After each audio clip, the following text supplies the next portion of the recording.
Okay, and now for the last. Only upon request of so many students in the past and so many other people, I will talk for a while about food and wine pairing. Something I admittedly am not a specialist in and have not actually sat down and read vast amounts of information on it. And honestly, I'm not sure it would do any good. What I want to impart to you right from the get go is it's truly all about experimentation. Everybody wants to kind of know exactly what wine do I exactly have with this food. And the answer is, who the hell knows? It's your palate. You have to try these things. And right from the start, I want to encourage you for experimentation all the time. Experiment, experiment, experiment. Because it's awesome. I've been talking this whole course now about how wine is food and has all these flavors. And then we've talked about how to talk the talk in describing wine in terms that more often than not, can be applied to food, like creamy or rich or buttery or hints of eucalyptus or lemon or dark currant. I mean, you could do the same thing with foods, and we do. And so when we're talking about pairing foods with wines, it seems really, really complicated, and I guess it kind of is, because there's billions of different wines. You know this now. We've just introduced you to some of these wines. And there's lots of different styles, and they come from different places, and they express themselves in different terroirs from around the world. And there's old world style and new world style, and there's different varietals, and each great varietal has slightly different flavors that express themselves in different ways. So there's an infinite variety of taste in wines, and you could say the same thing about food, right? There's infinite numbers of foods prepared in infinite number of ways. So that's what makes it challenging for folks who have this idea that you're supposed to have this food with that wine. Think about the impossibility of that statement. There's a trillion factors over here and a trillion factors over here, and you're asking, how do you line them up? You can't line up a trillion and a trillion. And here's the bottom line. Even if you could, it's all depending on your palate and what you like. So what we're going to do right now is just I'm going to try to casually talk about, like I do anything casually, I'm going to casually talk about some general things to consider for food and wine pairing. General rules getting you in the ballpark, and I will pepper in, pun intended, food and wine, pepper. I'm going to pepper in some things that I personally find quite satisfying and awesome when it comes to food and wine pairing. So some general rules to consider. Rule 1 goes back to the intro already. Drink and eat what you like. Period. That's it. That actually is the first and foremost predominant rule to consider. There is no steadfast rule system. Everybody thinks, oh, red wine with red meat. Oh, I have to have a red wine with steak. If you want to have a white wine with steak, have it. It's your palate. Trust and be confident in what you like. Don't ask somebody else what you like. I'm always amazed when people go into restaurants and go up to the waiter, oh, what should I eat? I mean, well, what do you like? Only you can know that. So trust in your opinion, trust in your palate, and try things, even if it goes against the grain of what everybody else in the room thinks is proper for wine and food pairing. So do whatever you like, drink whatever you like, and eat whatever you like, and pair together any way you like. And again, experiment, experiment, experiment. Think about it like this. If you don't like liver, there's no way it's ever going to be prepared that you're going to like it. And there are going to be wines that there's no way, say about Zinfandel, there's no way, if you don't like the flavor profile of Zinfandel, there's no way any million different winemakers could make it that you're going to like. And the same is true with pairing. If you don't like this or you don't like that, there's no pairing for it. Don't bother with it. Do what you like. That's rule number 1. Rule number 2, deuce.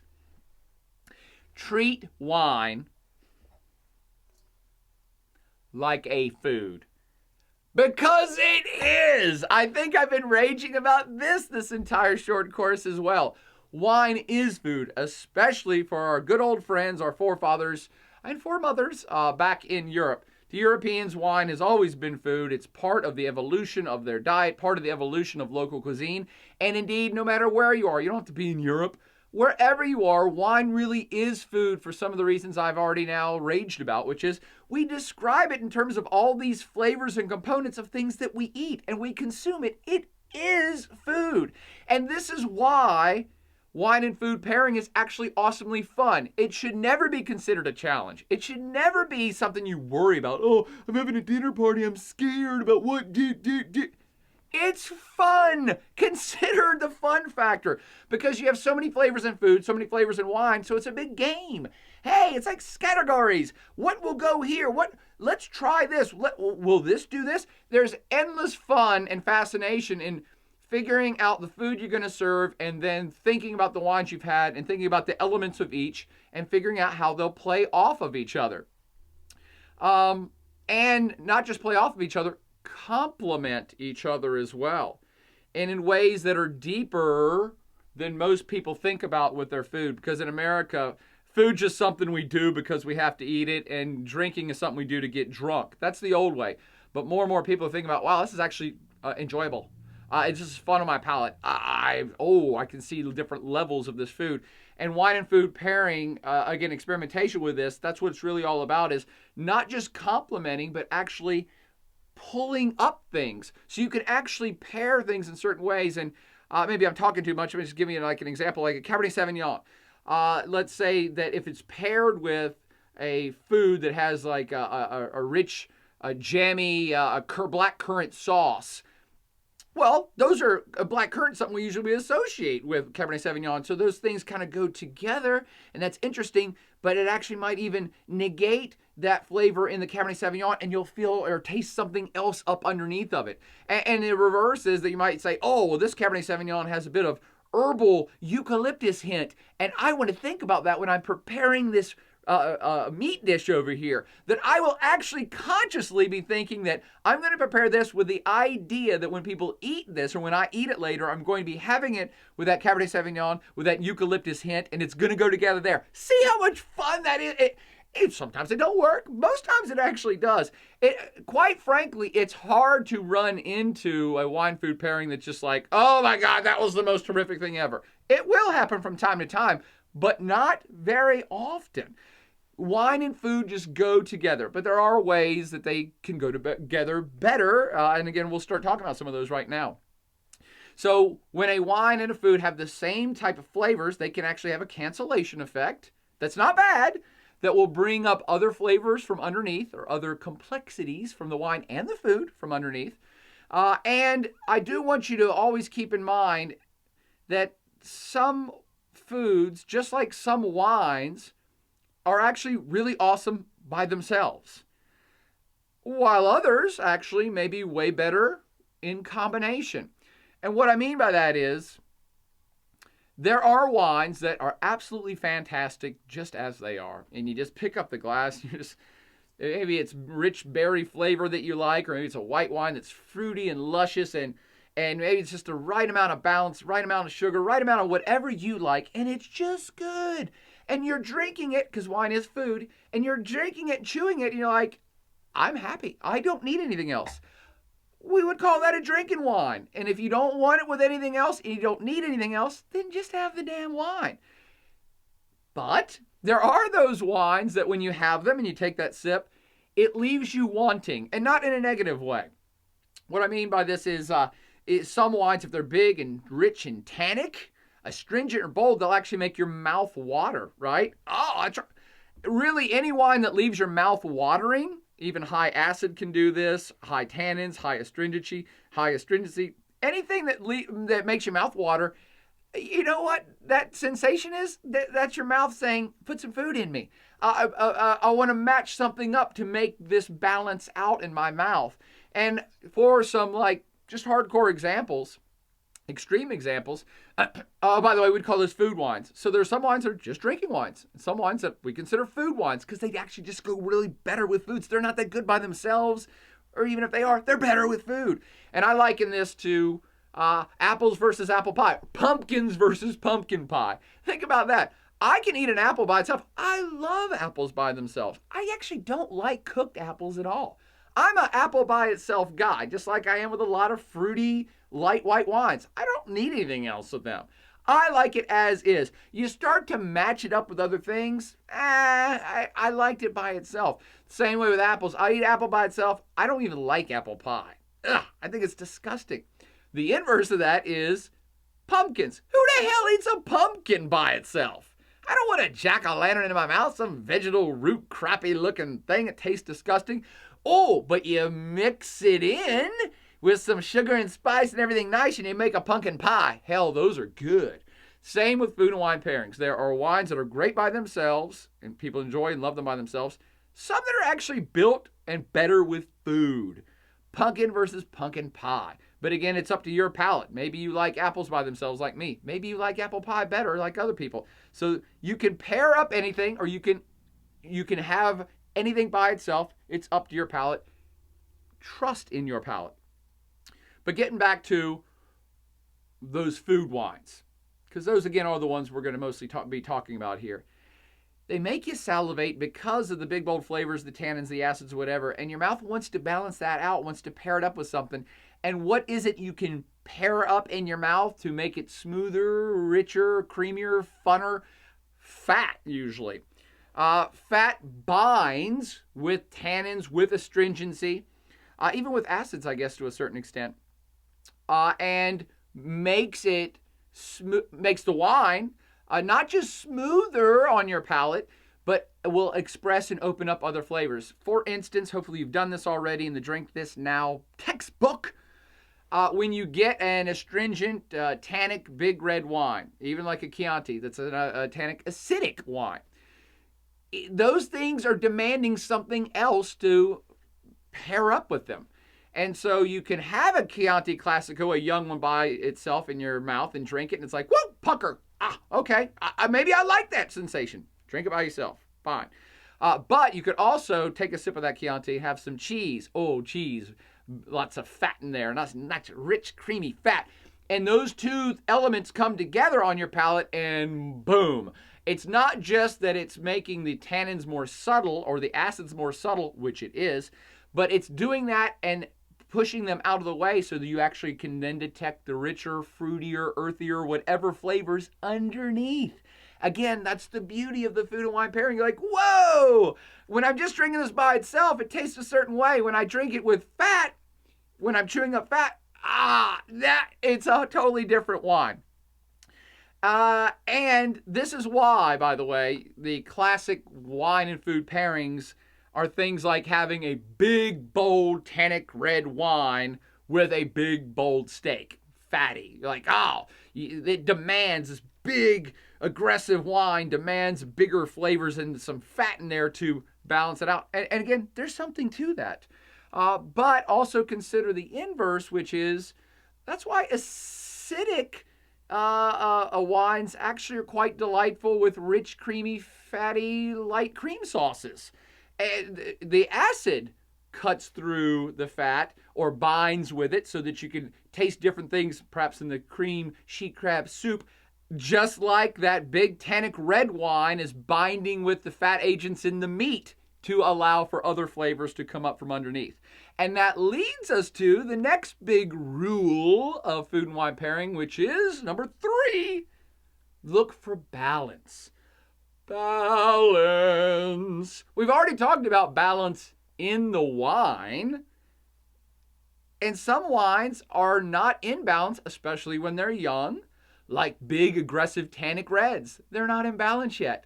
So you can do one of two things. You can age your big, aggressive tannic young red until it settles out on its own, chills out, and comes into balance. Or you can take that slightly out of balance big tannic bold red and pair it with some food and create balance that way. Starting to make sense?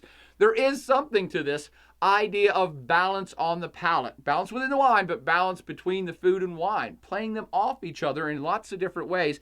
And it's not just the classic color coding way. Because that's what you've all already heard is, yes, red wine for red meat. White wine for chicken because it's white. White wine with fish because it's white. Oh, unless it's a red fish, and then maybe you can use a slightly red wine. That's the standard mythology, and there is something to it. Because again, big, bold, dark meats, say something crazy like lamb chop, big, huge, aggressive flavors in lamb. Yes, you want to balance that out with bigger, bold, aggressive flavors in the wine. But it's not just red with red, it's the balance and the body and the texture of both of those things that you're actually putting together. So I would say color coding your wine and food, that's a good place to start. And again, if you're just getting into this, it's hard to go wrong. I'm the first to admit, you know what? I mostly like white wines with white fish. Don't be afraid to experiment, but I mostly like that. I mostly like red wines with red meats, but also even with red pasta sauces. And I typically like whites with white sauces. So there's something to color coding, but I want you to kind of take it to the next level, think a little bit bigger about body coding. I'm just making up words. So you can color code, but you really want to body code. That is, consider the weight, the body, the richness of the wine and the food. Think about that. I really could just stop right there because that should summarize it all. If you served a gigantic, huge, big-bodied, rich wine with a light, delicate dish, and I don't care what color it is, the big, bold wine will destroy the lighter, delicate dish. That's common sense. And the reverse holds true too. If you have some big, bold, spicy gumbo stew, spicy as hell, rich, full of flavor, and you have a really light Pinot Grigio, that stew is going to destroy the Pinot Grigio. It'll taste like water. So it's not simply color, and it's not even simply the meat. It's what's the feel of this dish? How bold is it? How spicy is it? How rich is it? And you can ask those same questions with the wine. And quite frankly, here's the rule of thumb. Go for the balance. Look for things which are kind of the same. This medium-bodied red and slightly spicy, a medium-bodied dish that's slightly spicy. It is almost impossible to go wrong if you just follow those very basic principles. Color coding, yeah. Body coding, all right? Now, what gives food the body? Well, we're back to fat again. Fat, salt, cream, rich stuff in there, but also the cooking method. And the sauce, and we'll get to that in a second, is what binds everything together in that food to give it that feel, to give it that weight.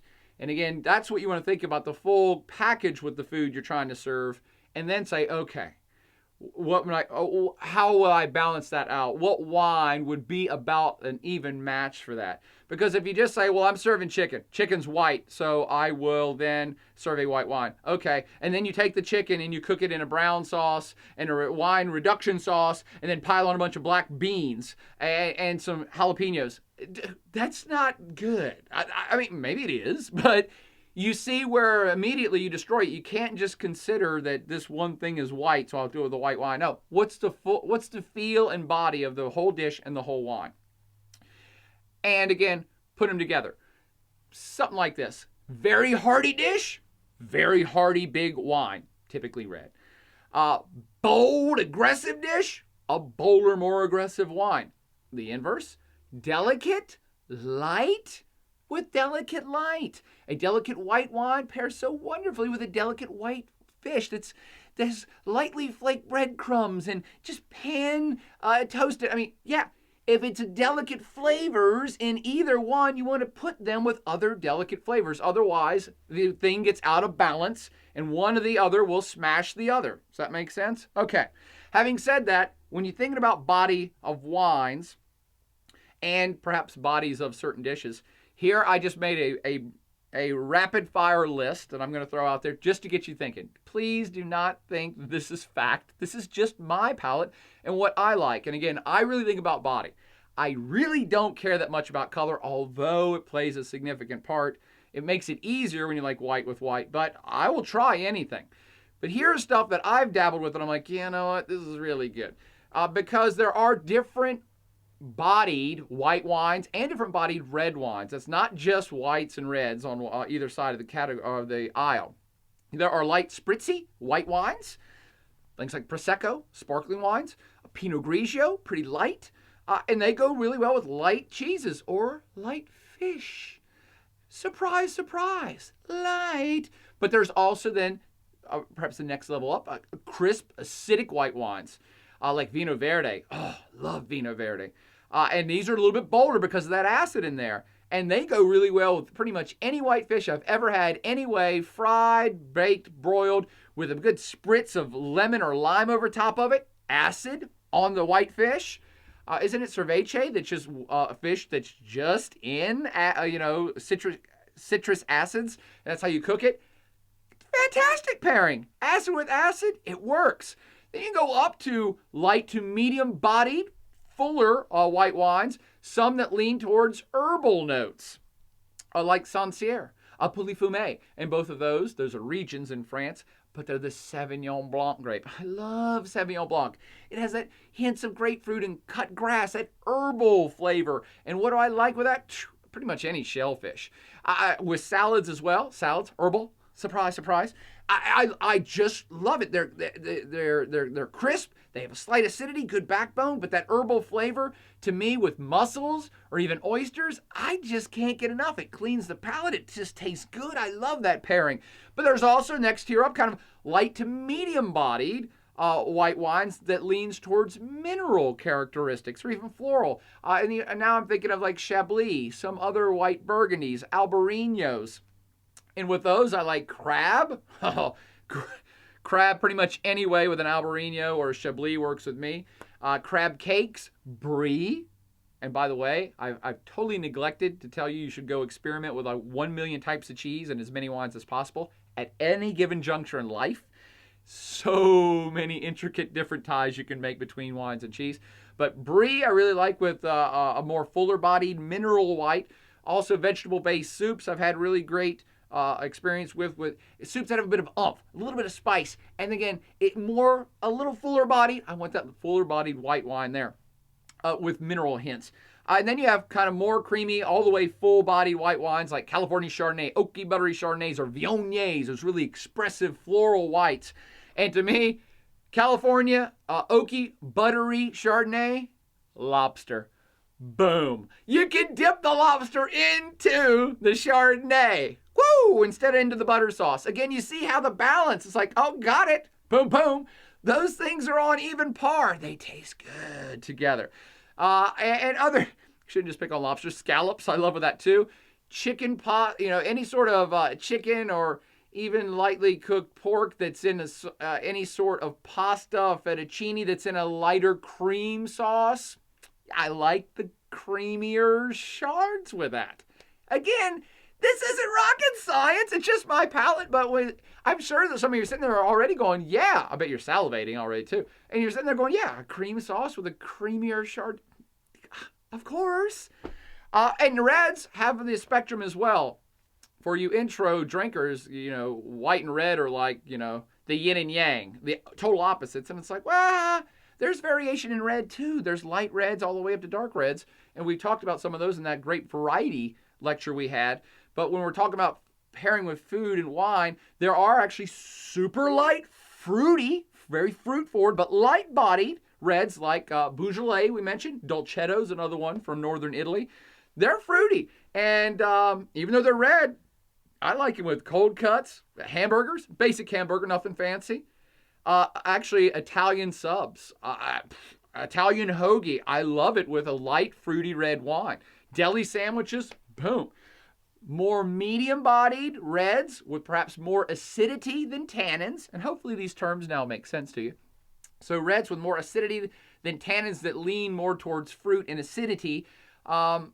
Like Chianti, for instance. You get that acid right there. Or medium-bodied wines that lean more towards fruit than tannins, like Pinot Noir. So your Pinot Noirs, your Chiantis, also Barberas, another northern Italian grape.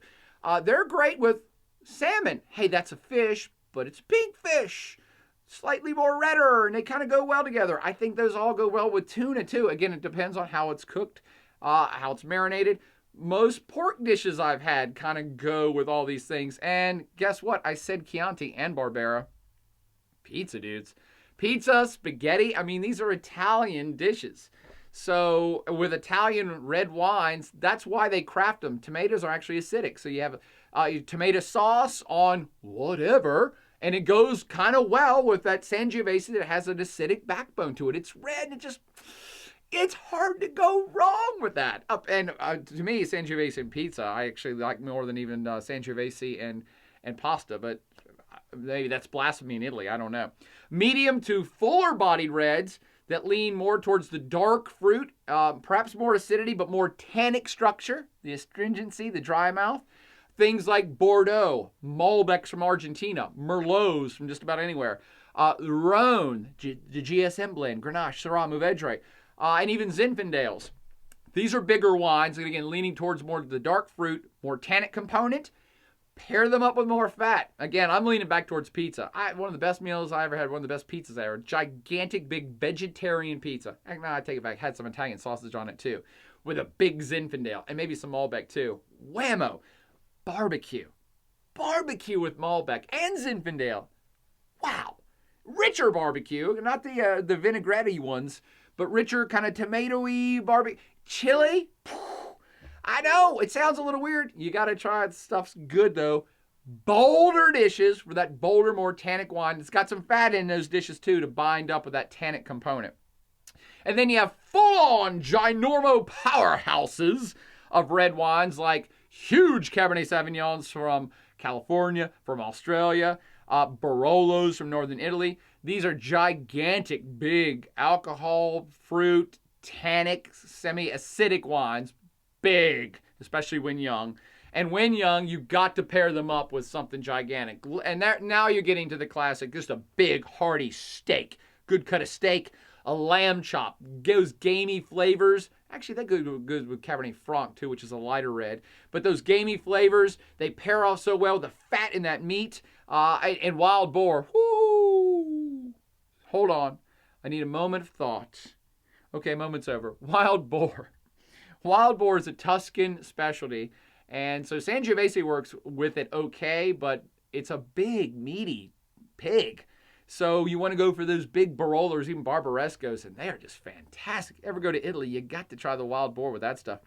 The same is true in Spain with Riojas and some of the bigger jamons and meats they do there. Whew! Fantastic. Big flavors require big wines. I'm going to throw in a few bizarro ones here as well that you never would have ever thought to try on their own. And that is, most of us pretty much diss sweet wine all the time. I'm just as guilty as anybody else because I don't have a sweet tooth. But semi-sweet wines, semi-sweet, light, okay, demi-sec, anything with a bit of residual sugar that you can actually detect, to even fuller, sweeter wines. They actually, and ones like Gewürztraminer and Riesling, by the way, they actually go fantastic with spicy foods. Again, you would not have thunk it, but a big, or bigger, fuller, creamier, semi-sweet Gewürztraminer or Riesling with a spicy Thai dish, nothing better. You get them physically cool too, and they're cleansing on the palate, but that little bit of sweetness just. And those are almost the opposites are what's balancing it there. So they're opposite sides of the flavor spectrum, but that's actually what brings them into balance. So it's tricky. It's a little bit tricky. Other full-on sweet wines like port, they're fantastic with chocolate. They're just good. Again, the tannic component, the acid component, the alcohol component binds with the fat and chocolate, and it just comes out good. And you're never going to believe this. Full-on really sweet wines, like big-time sweet white wines, not even darker ports, they're actually good with really big blue cheeses. Everybody wants to say a red wine with cheese, and it's like, yeah, most of them are pretty good. But blue cheese, all the blue cheese line has big, funky, huge notes, and they're salty, and actually many big red wines taste terrible with blue cheeses. A sweet Sauternes, a sweet wine, or even a lighter, medium-bodied white wine, just boom, really makes blue cheese explode in a very big way. Go figure. The stuff is good. So those are just a few things, again, that I've had personal experience with that when I have talked to other people, mostly people agree. They're like, oh, yeah, I've had that too. That's awful good, yeah. So some things off the top of my head, but let's get to the last few rules here to wrap this up so you can actually go start cooking some dinner and having some wine, because I know you're hungry now. Isn't it funny when you start talking about food and wine? You're like, yeah, I want to try that. I want to try that. I just ate a whole meal, and now I'm talking about it. I want to try that. But rule 4, let's wrap this up so you can get into the kitchen. Rule 4, match the wine to the most prominent element in the dish. What? Am I double speaking again? Didn't I already say that? You match red wine to red meat? No. In fact, the subline for this is, don't get lost in the sauce. Sorry, I can't help it. What I mean by that is that, yes, there is something to matching red wine with red meat for reasons we've already talked about. Or white wines with, delicate whites with delicate white fish. But those are simply talking about the meat, right? Don't forget about what else is on the plate. And even if there's nothing else on the plate, how was that chicken or fish cooked? Is there a sauce on it? What is it smothered in? Does it have a gravy of mushrooms placed on top? Because when you start introducing these other things in, quite frankly, sometimes the meat at the base is of no great consequence. So what is the most prominent element in the dish? That's what you're pairing to. And the easy example is chicken. Okay, what wine should I have with chicken? Okay, well, chicken's white wine, which tells us nothing. All right, how are you making the chicken? Chicken is a vehicle, quite frankly. No, you can't ride a chicken, although that'd be hilarious. But chicken as a dish is simply the vehicle. How are you making it? What are you doing with it? What sauce is on top of it? Because chicken don't taste like nothing. But you don't serve stuff that don't taste like nothing. It tastes like something. So what's the prominent feature of what it tastes like? Is it chicken marsala? That's a brown sauce. Is it baked chicken? That can be anything or nothing. Baked chicken with tomato sauce? I'm going back to Chianti on that. Chicken salad with a mayonnaise dressing? That's different. Fried chicken? Champagne, by the way. A sparkling wine. Some people like with a spicy fried chicken, a big red Zinfandel. Oh, see, we're back to pairing bodies again. And that's the whole point. Chicken don't mean nothing. What's the prominent feature? How you cooking that chicken? What's the spice on that chicken? What's the sauce on that chicken? When I go to a restaurant, that's the first thing I want to hear about is, okay, they're telling me about this prime rib or that, or here's our special for the night. Okay, what's the sauce? Before I even talk about my wine, what's the sauce on that dish? Because that's what I'm thinking about, by the way. And on that note, when you're out at a restaurant or preparing at home, here's how well the balance thing works with wine and food. If they are telling you, oh, this is a chicken marsala that we've made with a Merlot red wine reduction sauce, your job is done. Because there's no easier match than, wait a minute, you cook the food in a wine? That's the wine you want to drink with the food then. Isn't that awesome? And you'll find that works every time. If you cook with a wine in the dish as a prominent feature, you can never go wrong serving the same wine. It will not only balance, it'll bring out different flavors in the food and the wine itself. It's magic. It's funny how it happens. So again, back to the prominent feature. What is the most, I wouldn't say excessive, what's the most biggest flavor that's in that dish? That's what I want to think about when I'm picking the wine to go with it. Here's a more interesting example that not a lot of people think about. Salad. Salad is salad is salad. Salad is greens. So even if there's tomato in it or cucumber, whatever, it's still salad. What wine do I pair with it? I have no idea. Sauvignon Blanc would pretty much work with anything. But what dressing are you putting on the salad? Because salad greens and most of those vegetables, raw, don't have a whole lot of huge expressive flavor. The salad dressing does, which is, by the way, why we use salad dressing, because everybody don't want to eat damn boring salad. They want to flavor it up. So is it a vinaigrette, citrus vinaigrette dressing you have on there? Oh, okay. Well, if that's the case, then I'm having a Vino Verde wine with that. Same salad, put on a ranch dressing. Whoa, that's a wildly different, prominent flavor.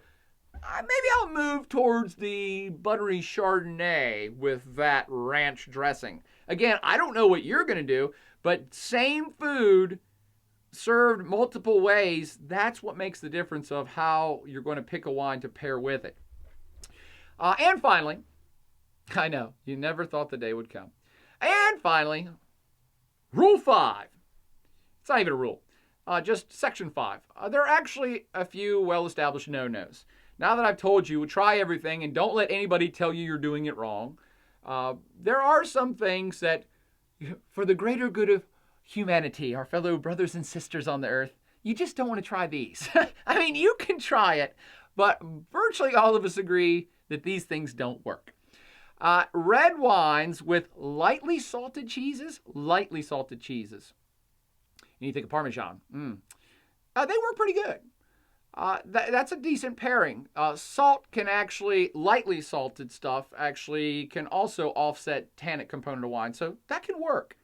Heavily salted cheeses or heavily salted anything with bigger astringent red wine, not fun.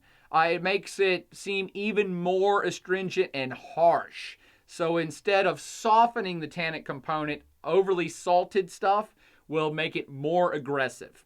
Won't be a good time. Second rule of thumb, high acid wines with high acid foods, great balance. We already talked about a citrus vinaigrette on a salad with a big acidic Vino Verde. So crisp and refreshing and goes together really well. That's awesome. A high acid food with a well-balanced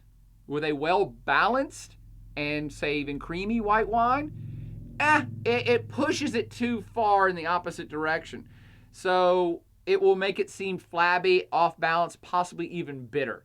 So if you had a creamier, a well-structured, well-balanced white wine that tastes good on its own and then had it with a vinaigrette, a lemon vinaigrette salad, that wine won't taste as good. It'll be like, oh, whoa, what happened there? Okay? And finally, a really, really sweet food served with anything that's less sweet with them will make the wine you're serving with it seem way drier, maybe sometimes wicked dry, sour, or totally off balance. Sweetness is really not that tricky. You want to try when you're pairing a sweet dessert with a sweet wine, you want to get them as close as possible in sweetness flavor, all right? Sweetness, everything, all right?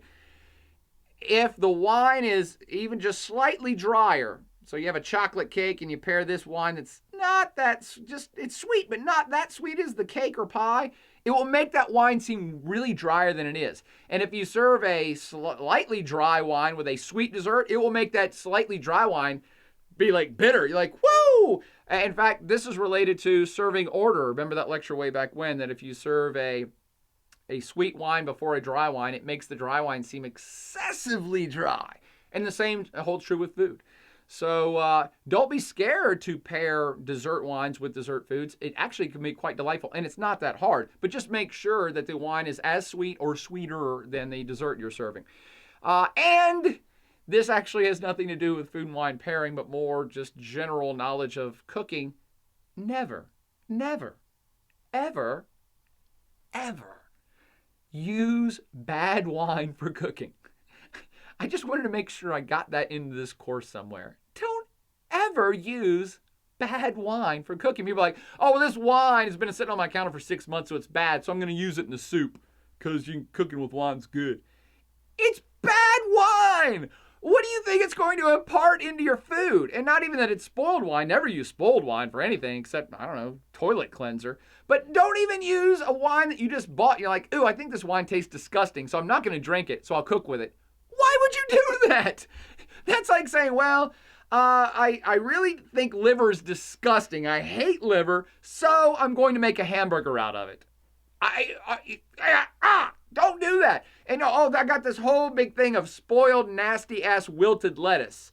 So I'm not going to eat the lettuce by itself. I'll make a salad out of it. You don't do that with food. You don't do it with wine either.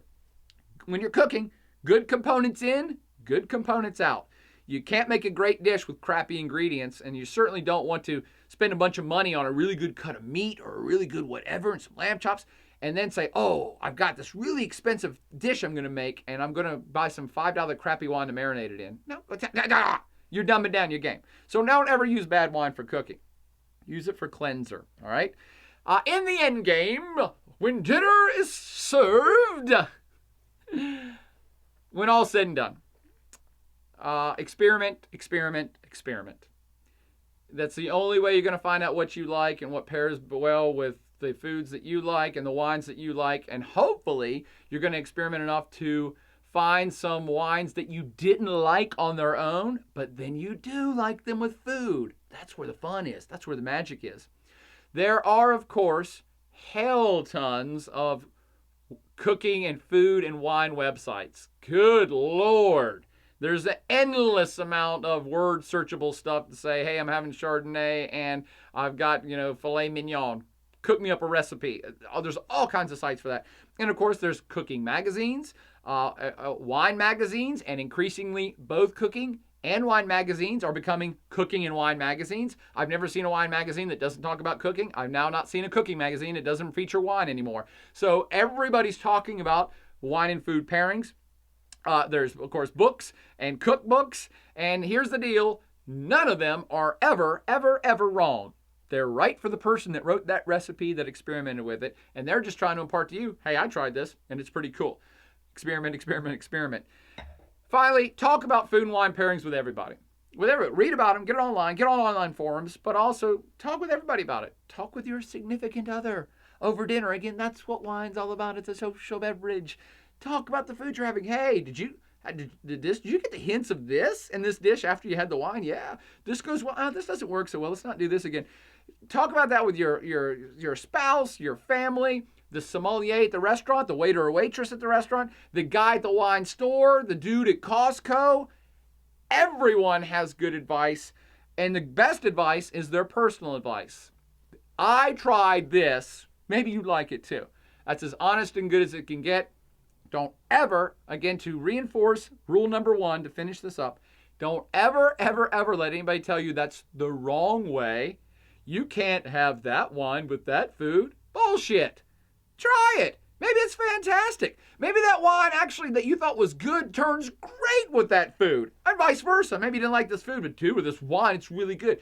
You're never going to know until you try. Those basic no-nos I pointed out, you can even break those rules if you like. Most of the human palate doesn't like it, but maybe not yours.